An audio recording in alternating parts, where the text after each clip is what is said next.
گرم زیرہ کسی انسان کے جسم پر ہوتی تو آگ جیسی جلن پیدا ہو جاتی، اس میں سانس لینا مشکل ہو جاتا تھا اور جسم کمزور پڑنے لگتا تھا۔ کبھی ان کے سینے پر سرخ اور بھاری پتھر رکھ دیے جاتے، کبھی پانی میں اس طرح ڈبایا جاتا جیسے کسی کو غرق کیا جا رہا ہو۔ یہ ظلم اتنے شدید ہوتے کہ برداشت کی ہر حد پار ہو جاتی تھی۔ ایک دن جب ظلم برداشت سے باہر ہو گیا تو مشرکین نے زبردستی ان سے اپنی مطلب کی بات کہلوا لی۔ زبان سے کچھ الفاظ نکل گئے، لیکن حضرت عمار رضی اللہ عنہ کا دل پوری طرح ایمان پر قائم رہا اور اللہ پر یقین میں ذرہ برابر بھی کمی نہیں آئی۔ جب یہ سخت امتحان ختم ہوا تو بعد میں وہ روتی ہوئی حالت میں رسول اللہ صلی اللہ علیہ وسلم کے پاس آئے اور پوچھا، یا رسول اللہ، کیا میں ہلاک ہو گیا؟ رسول اللہ صلی اللہ علیہ وسلم نے پوچھا، تمہارا دل کا حال کیسا تھا؟ عمار رضی اللہ عنہ نے کہا، میرا دل ایمان پر مطمئن تھا۔ تب اللہ سبحانہ تعالیٰ نے سورہ نحل کی آیت نمبر 106 نازل کی، جو شخص ایمان لانے کے بعد کفر کرے، وہ اگر مجبور کیا گیا ہو اور اس کا دل ایمان پر مطمئن ہو تب تو خیر ہے، مگر جس نے دل کی رضامندی سے کفر کو قبول کر لیا اس پر اللہ کا غضب ہے اور ایسے سب لوگوں کے لیے بڑا عذاب ہے۔ اس آیت سے ہم کیا سبق لیتے؟ اللہ سبحانہ تعالیٰ دل کا حال دیکھتے۔ زبان سے کہنا مجبوری میں اور دل سے مان لینا دونوں میں فرق ہے۔ مجبوری میں گناہ نہیں ہے، مگر کب؟ جب جان کا خطرہ ہو، سخت ظلم ہو اور دل ایمان پر قائم ہو تو اللہ سبحانہ تعالیٰ معاف کر دے۔ اصل جرم کیا ہے؟ دل سے کفر کو قبول کرنا، اللہ اور رسول اللہ صلی اللہ علیہ وسلم سے منہ پھیر لینا، اس پر اللہ کا غضب ہے۔ یہاں ہم ایک حدیث دیکھتے ہوئے چلیں گے۔ یہ صحیح بخاری اور صحیح مسلم سے روایت کی گئی ہے۔ جنگ صفین میں رسول اللہ صلی اللہ علیہ وسلم کی پیش گوئی۔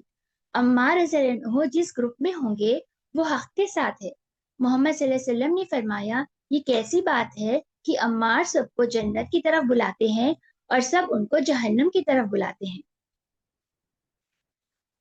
آپ کی ایج تقریباً 90 سال کے اوپر تھی جب آپ جنگ صفین میں 37 ہجری میں شہید ہوئے۔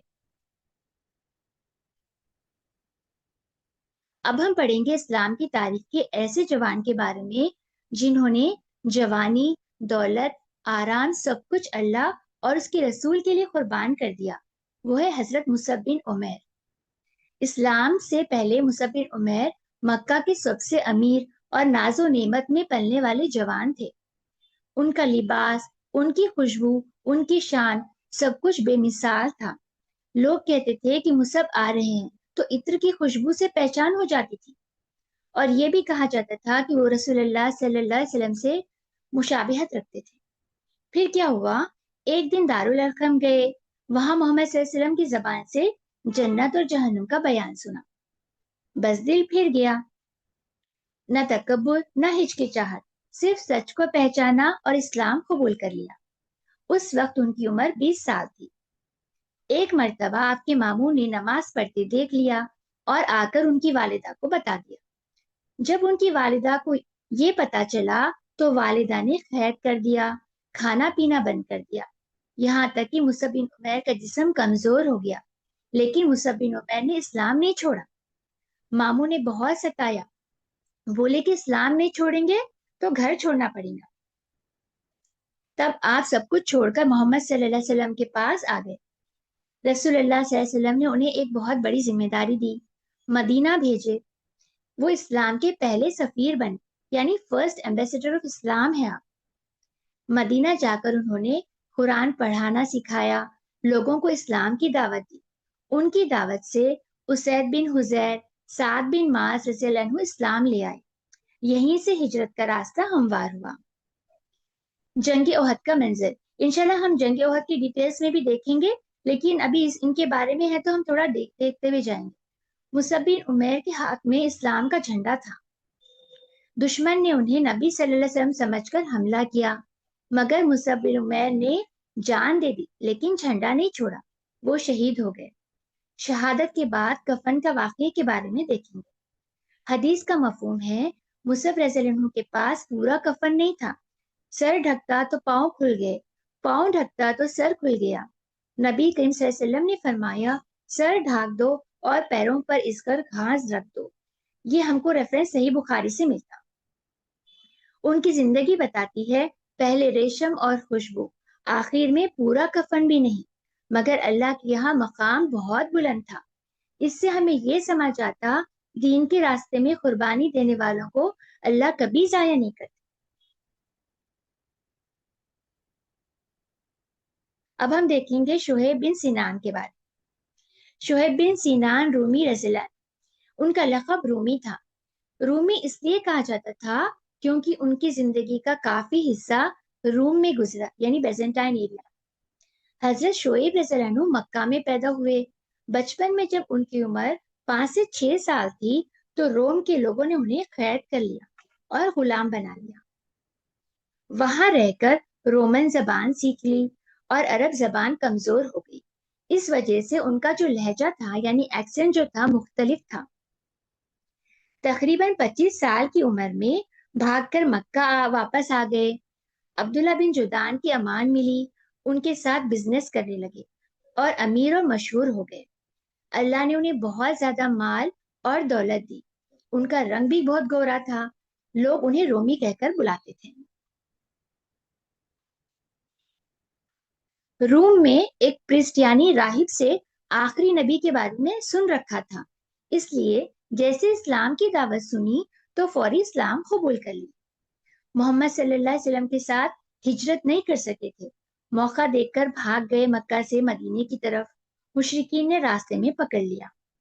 حضرت شعیب رضی اللہ عنہ نے کہا میرا سارا مال لے لو، مجھے مدینہ جانے دو۔ مشرکین مان گئے، ساری دولت چھوڑ کر مدینہ ہجرت کی۔ شعیب رضی اللہ عنہ مدینہ پہنچے، رسول اللہ صلی اللہ علیہ وسلم نے فرمایا تمہاری تجارت کامیاب رہی ہے شعیب۔ یہ ان کے ایمان اور قربانی کا عظیم ثبوت ہے۔ عمر رضی اللہ عنہ نے ان کے بعد امامت کے لیے شعیب رضی اللہ عنہ کا انتخاب کیا تھا۔ ان کی زندگی سے ہم کو کیا سبق ملتا؟ ایمان کے لیے مال قربان کرنا بھی عبادت ہے، اور اللہ کے راستے میں دیا گیا کچھ بھی ضائع نہیں ہوتا، اور یہ کہ سچا مومن دنیا پر دین کو ترجیح دیتا۔ اب ہم دیکھیں گے ابو بکر رضی اللہ عنہ اور حضرت طلحہ رضی اللہ عنہ کی۔ ان کی ڈیٹیلز ہم آلریڈی دیکھ چکے، یہاں پر چھوٹا سا ایک پوائنٹ ہے جو ہم دیکھتے ہوئے جائیں گے۔ یہ دونوں صحابی قرین کہلاتے ہیں۔ قرین کا مطلب ہوتا جو ایک ساتھ ملائے گئے ہو۔ جب اسلام کے ابتدائی دور میں مشرکین نے دیکھا کہ یہ دونوں دین پر مضبوطی سے جمے ہوئے ہیں تو انہوں نے ظلم کا راستہ اختیار کیا۔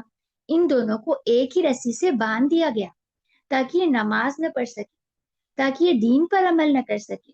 لیکن سوچئے، کیا رسی ایمان کو باندھ سکتی؟ کیا زنجیر اللہ سے رشتہ توڑ سکتی؟ بالکل نہیں۔ حضرت ابو بکر رضی اللہ عنہ اور حضرت طلحہ رضی اللہ عنہ نے رسی کھول لی اور اسی حالت میں اللہ کے سامنے سجدے میں گر گئے۔ یہ صرف نماز نہیں تھی، یہ اعلان تھا کہ دین پر چلنے سے کوئی طاقت ہمیں نہیں روک سکتی۔ اس واقعے سے ہمیں کیا سبق ملتا؟ کہ سچا مومن مشکل سے نہیں گھبراتا، بلکہ مشکل میں اور زیادہ اللہ کے قریب ہو جاتا ہے۔ آج مگر ہم دیکھیے، آج اگر ہم پر کوئی بندش نہیں ہے، کوئی زنجیر نہیں ہے، پھر بھی ہم نماز چھوڑ دیتے، تو ہم کو اپنا محاسبہ کرنا ہے۔ یہاں یہ دونوں صحابی ہمیں سکھا گئے کہ دین پر عمل کرنا صرف آسانی میں نہیں بلکہ مشکل میں بھی کرنا ہے۔ اللہ ہمیں بھی ایسا مضبوط ایمان اور ہمت عطا فرمائے، آمین۔ اب ہم دیکھیں گے عثمان بن عفان رضی اللہ عنہ کے بارے میں۔ حضرت عثمان رضی اللہ عنہ ان لوگوں میں سے تھے جو اسلام کے بالکل ابتدائی دور میں رسول اللہ صلی اللہ علیہ وسلم پر ایمان لائے۔ لیکن یاد رکھیے، ایمان لانا آسان تھا، ایمان پر قائم رہنا مشکل تھا۔ جب حضرت عثمان رضی اللہ عنہ نے اسلام قبول کیا تو ان کے گھر والوں نے ان کا ساتھ چھوڑ دیا۔ ان کے چچا انہیں کھجور کی چٹائی میں لپیٹ دیتے اور نیچے سے دھواں دیتے تاکہ وہ اسلام چھوڑ دے۔ جب ظلم اپنوں کی طرف سے ہوتا تو درد اور بھی زیادہ ہوتا، لیکن حضرت عثمان رضی اللہ عنہ کیا کیے؟ نہ غصہ کرے، نہ شکایت کی، نہ دین سے پیچھے ہٹے، بس صبر۔ حضرت عثمان رضی اللہ عنہ ہمیں یہ سکھاتے کہ دین پر چلنے کے لیے صرف زبان سے نہیں، عمل اور برداشت سے بھی ثبوت دینا پڑتا ہم کو۔ دیکھیے آج ہم پر نہ کوئی زنجیر ہے نہ کوئی چٹائی، پھر بھی اگر ہم دین سے دور ہو جا رہے ہیں تو یہاں ہمیں اپنا جائزہ لینا ضروری ہے۔ حضرت ابوبکر رضی اللہ عنہ صدیق کا غلاموں کو آزاد کرانا۔ حضرت ابوبکر رضی اللہ عنہ نے حضرت بلال، عامر بن فہیرہ، ابو فقیہ رضی اللہ عنہ، اس طرح اور کئی غلاموں اور لونڈیوں کو پیسے دے کر خرید کر آزاد کیا۔ حضرت ابوبکر کے والد نے کہا، اگر تم طاقتور مردوں کو آزاد کرتے تو وہ تمہارے کام آتے، یعنی وہ لوگ دنیاوی فائدہ دے سکتے تھے۔ تب حضرت ابوبکر رضی اللہ عنہ نے جواب دیا، میں اللہ کی رضا چاہتا ہوں۔ یہ جواب ان کی اخلاص، نیت اور اللہ پر یقین کو ظاہر کرتا۔ اس سے ہم کو کیا سبق ملتا؟ نیک کام ہم جو بھی کرتے صرف وہ اللہ کی رضا کے لیے کرنا ہے۔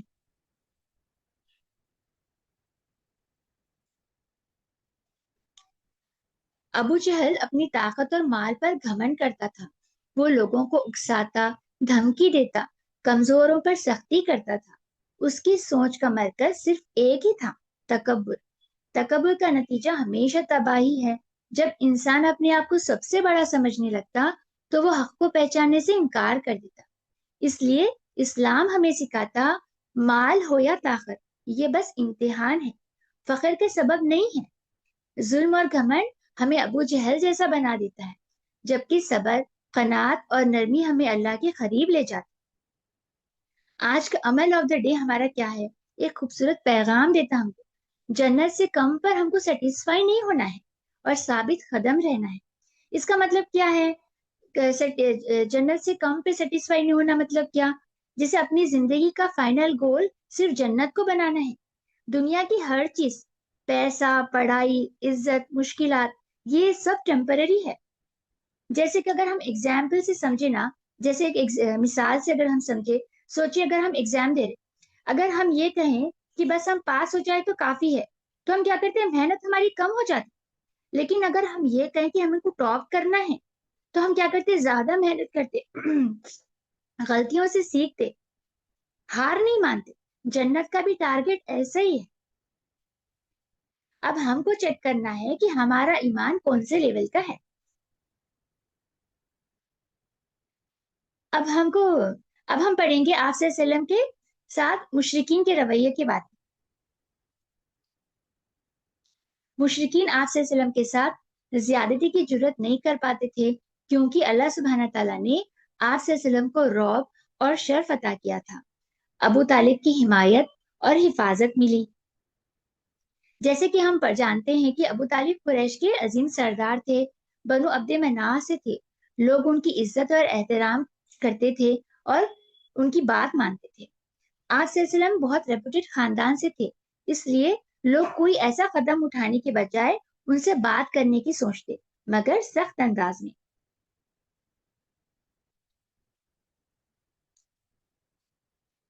ابو طالب اور قریش کے درمیان کیا گفتگو ہوتی، ہم یہ دیکھیں گے انشاءاللہ۔ قریش بولتے، آپ کا بھتیجا ہمارے دین کو عیب لگاتا ہے، باپ دادا کو گمراہ کہتا ہے، آپ اس کو روک کے یا ہمارے حوالے کر دیں۔ ابو طالب کیا کرتے؟ نرمی سے بات کر کے قریش کو واپس کر دیتے۔ محمد صلی اللہ علیہ وسلم دین کی تبلیغ کرتے رہتے۔ آپ صلی اللہ علیہ وسلم مشرکین سے کبھی کوئی غلط بات نہیں کرتے۔ آپ صلی اللہ علیہ وسلم ان کی دیوی دیوتاؤں کو گالی یا برا بھلا نہیں بولتے۔ قریش نے جب دیکھا کہ دعوت رک نہیں رہی تو ابو طالب کو دھمکی دی۔ قریش نے ابو طالب سے کہا، آپ صلی اللہ علیہ وسلم کو تبلیغ روکنے کے لیے کہیں، ورنہ ہم آپ سے اور محمد صلی اللہ علیہ وسلم سے لڑیں گے، یہاں تک کہ کوئی قتل نہ ہو جائے۔ اس بات پر ابو طالب کچھ دیر کے لیے پریشان ہو گئے اور آپ صلی اللہ علیہ وسلم سے تبلیغ روکنے کو کہا۔ تب آپ صلی اللہ علیہ وسلم نے جواب دیا، اگر یہ لوگ میرے ایک ہاتھ میں چاند اور دوسرے ہاتھ میں سورج رکھ دیں تب بھی میں یہ تبلیغ نہیں چھوڑوں گا۔ یہ سن کر ابو طالب نے کہا، جو کرنا ہے کرو، میں تمہیں کبھی نہیں چھوڑوں گا۔ جب مشرکین دیکھتے کہ دھمکی کا کچھ اثر نہیں ہو رہا تو وہ لوگ کیا کرتے؟ ایک تجویز لے کر آتے۔ قریش کی کیا تجویز رہتی؟ قریش نے ابو طالب سے کہا، ہماری طرف سے ایک نوجوان عمارہ بن ولید کو رکھ لو اور اس کے بدلے محمد صلی اللہ علیہ وسلم کو ہمارے حوالے کر دو۔ عمار بن ولید جو تھا ولید بن مغیرہ کا بیٹا تھا۔ وہ جوان، خوبصورت اور طاقتور تھا۔ قریش نے ابو طالب سے کہا اس لڑکے کو لے لو اور آپ صلی اللہ علیہ وسلم کو ہمارے حوالے کر دو۔ ابو طالب نے جواب دیا میں تمہارے بیٹے کو کھلاؤں پلاؤں اور تم میرے بیٹے کو قتل کر دو، یہ بہت برا سودا ہے، واللہ اللہ کی قسم ایسا کبھی نہیں ہو سکتا۔ جب قریش کی دھمکی بھی کام نہ آئی، جب سودے بازی بھی ناکام ہو گئی، تو انہوں نے ظلم کا راستہ اختیار کیا۔ مسلمانوں پر سختیاں بڑھا دی گئی۔ بات یہاں پر ختم نہیں ہوئی۔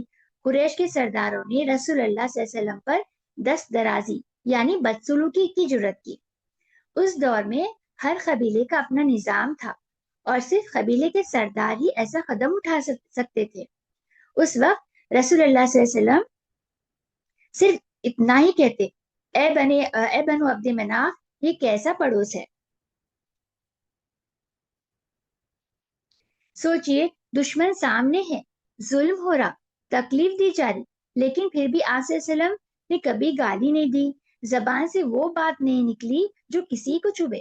آپ صلی اللہ علیہ وسلم کبھی ٹارچر کرنے والوں جیسے نہیں بنے، نہ کبھی بدلے لینے کے لیے ہاتھ اٹھائے، یہاں تک کہ بری بات کہنا بھی پسند نہیں کی۔ دشمن کے ساتھ بھی احسن طریقے سے برتاؤ کرتے تھے، الا یہ کہ اللہ کا حکم یا اللہ کے دین کی بات۔ یہی ہے آپ صلی اللہ علیہ وسلم کے اخلاق، ظلم کے جواب میں صبر، نفرت کے جواب میں رحمت، اور دشمنی کے باوجود بھی انصاف اور احسان۔ آج کی کلاس میں ہم یہ سیکھے کہ اللہ کی رضا کے لیے کیا گیا صبر آخرت میں جنت کا ذریعہ بنتا ہے۔ اللہ سبحانہ تعالیٰ سے دعا ہے کہ ہمیں صبر، سچائی اور بہترین اخلاق عطا فرما، ہمیں ہر حال میں اپنی رضا پر راضی رہنے والا بنا دے، ہمیں اپنے اعمال جنت میں جانے کے جنت کے قابل بنا دے۔ آخر دعوانا ان الحمد للہ رب العالمین۔ سسٹر، جو کچھ بھی میں نے آج آپ کو اچھا اور صحیح بتایا سب اللہ سبحانہ تعالیٰ کی توفیق سے ہے۔ جہاں میرے بتانے میں کمی رہ گئی یہ میری اور شیطان کی طرف سے ہے۔ آپ سے گزارش ہے کہ میری کمیوں کو نظر انداز کر دیں۔ اللہ سبحانہ تعالیٰ آپ کو برکت عطا کرے اور ہمارے گناہوں کو معاف فرمائے۔ اللہم ارزقنا شہادتاً فی سبیلک واجعل موتنا فی بلد رسولک واجعل قبورنا فی جنت البقیع وارزقنا حوض نبیک محمد صلی اللہ علیہ وسلم۔ اللہم ارزقنا جوارک و جوار نبیک محمد صلی اللہ علیہ وسلم۔ ربنا تقبل منا انک انت السمیع العلیم وتب علینا انک انت التواب الرحیم۔ سبحانک اللہم و بحمدک نشہد ان لا الہ الا انت نستغفرک و نتوب الیک۔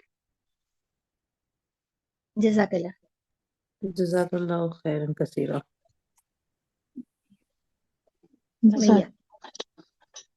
ویا کسی